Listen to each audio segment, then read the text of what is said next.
The great conflict of the ages is about to intensify. But remember the words of Jesus. In me ye might have peace. In the world ye shall have tribulation. But be of good cheer. I have overcome the world. Would you like to know how to exercise courage and fight the good fight of faith? Listen to this devotional. Conflict in Courage, a daily devotional by Ellen G. White. John and Judas, a contrast.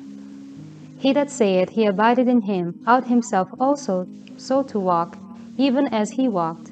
1 John 2, verse 6. In the life of the disciple John, true sanctification is exemplified. During the years of his close association with Christ, he was often warned and cautioned by the Savior, and these reproofs he accepted.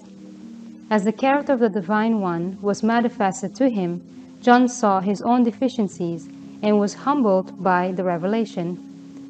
The power and tenderness, the majesty and meekness, the strength and patience that he saw in the daily life of the Son of God filled his soul with admiration.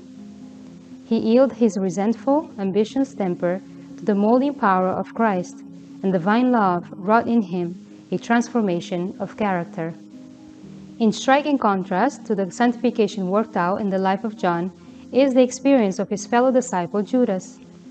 John warred earnestly against his faults, but Judas violated his conscience and yielded to temptation, fastening upon himself more securely his habits of evil. John and Judas are representatives of those who profess to be Christ's followers. Both these disciples had the same opportunities to study and follow the divine pattern. Both were closely associated with Jesus and were privileged to listen to his teaching. Each possessed serious defects of character, and each had access to the divine grace that transforms character. But while one in humility was learning of Jesus, the other revealed that he was not a doer of the word, but a hearer only. One, daily dying to self, overcoming sin, was sanctified through the truth. The other, resisting the transforming power of grace and indulging selfish desires, was brought into bondage to Satan. Such transformation of character as is seen in the life of John is ever the result of communion with Christ.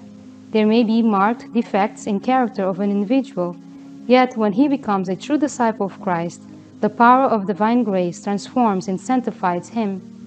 Beholding as in a glass the glory of the Lord, he is changed from glory to glory until he is like him whom he adores.